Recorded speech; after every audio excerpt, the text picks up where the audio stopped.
अस्सलाम वालेकुम। आज ऑफिस से आने में थोड़ी देर नहीं लगा दी आपने? जी, वर्कलोड इन दिनों कुछ ज़्यादा ही है।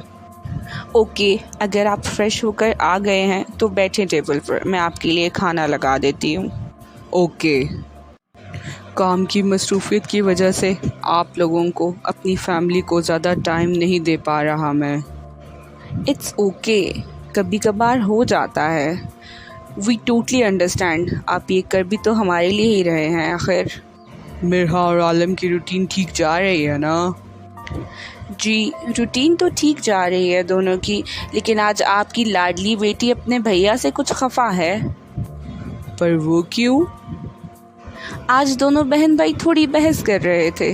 बुलाती हूँ मैं उसे, आप खुद पूछ लीजिए। अस्सलामुअलैकुम बाबा, मामा ने कहा कि मैं किचन में आके आपकी बात सुनूं। वालेकुम सलाम। जी आओ मेरा बेटा, बैठो। स्टडीज़ कैसी जा रही हैं मेरी बेटी की? सब अच्छा चल रहा है बाबा। आपकी मामा बता रही थी कि आज आप दोनों बहन भाई आपस में काफ़ी बहस कर रहे थे। सॉरी बाबा, बट भैया भी ना पता नहीं क्यों मेरे हर काम में गलतियाँ निकालते रहते हैं, नुक्ताचीनी करते रहते हैं। सबको मेरा प्रोजेक्ट इतना पसंद आया, लेकिन भैया को उसमें भी कमियां नज़र आ रही थी। देखा तो कहने लगे अभी और मेहनत की जा सकती है, इसमें अभी और एफर्ट करने की ज़रूरत है। समझ आ गया। तो बेटा, आप अपने भैया की बात को पॉजिटिवली भी तो हैंडल कर सकती थी। आप ये भी तो सोच सकती थी कि आपके भैया आपके काम को परफेक्ट बनाने की कोशिश कर रहे हैं, बल्कि कोशिश क्या, आपकी मदद कर रहे थे। जी बाबा, पर वो अप्रिशिएट भी तो कर सकते हैं, अप्रिसिएशन भी तो ज़रूरी होता है ना बाबा। जी, उसे ऐसा ज़रूर करना चाहिए था। अच्छा चलें, आज मैं आपको एक पेंटर का वाक़या सुनाता हूँ। एक पेंटर था जो बहुत अच्छी पेंटिंग किया करता था। उसका काम उसके इलाके में बहुत मशहूर था। लोग उसकी तस्वीरों को बहुत पसंद करते थे, शौक़ से ख़रीदा करते थे। वो पेंटर हर रोज़ तस्वीर बनाता और उसे 1000 रुपए में फ़रोख्त कर देता। इस तरह वो अपने काम से अच्छा खासा कमा भी लिया करता था। उस पेंटर का एक बेटा था जो अपने बाप की पेंटिंग से बहुत मुतासर था। वो भी अपने बाप की तरह एक अच्छा और बड़ा पेंटर बनना चाहता था। बेटे ने भी अपने बाप से पेंटिंग सीखी और तस्वीरें बनाना शुरू कर दिया। बेटा भी काफ़ी अच्छा पेंटर बना, लेकिन उस लड़के की तस्वीरें बाप जितनी महंगी नहीं बिकती थी। लोग उसकी तस्वीरों को 4 या 500 में ही ख़रीदा करते थे। बेटे को भी इस बात का एहसास था कि उसकी तस्वीर उसके बाप जितनी परफेक्ट नहीं, तभी लोग उसे इतना पे नहीं करते जितना कि उसके बाप को करते हैं।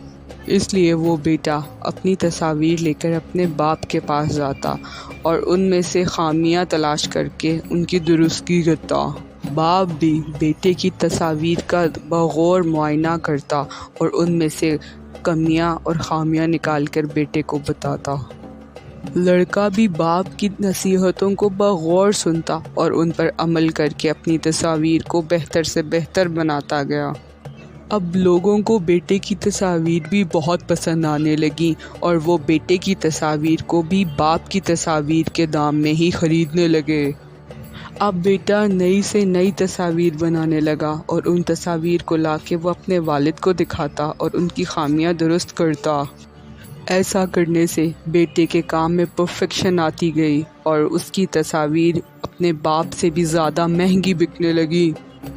अब बेटे को इस बात का एहसास होने लगा कि लोगों को उसका काम उसके वालिद के काम से भी ज़्यादा पसंद आ रहा है और वो अपने वालिद से भी ज़्यादा कमाने लगा है। अब जब बेटे की बनाई हुई तस्वीर उसके वालिद की तस्वीर से भी महंगी बिकने लगी, तो बेटे ने अपने वालिद से मशवरा लेना बंद कर दिया। अब जब भी वालिद अपने बेटे की किसी तस्वीर में कोई खामी नोटिस करता और बेटे को कहता, तो बेटा बुरा मान जाता। बेटा अब ये समझने लगा था कि वो ही अपने काम में माहिर है और यहीं से ख़राबी का आगाज़ होता है। جب ہم خود کو پرفیکٹ مان لیتے ہیں تو بہتری کی کوشش چھوڑ دیتے ہیں اور اپنے اسی کام پہ مطمئن ہو جاتے ہیں۔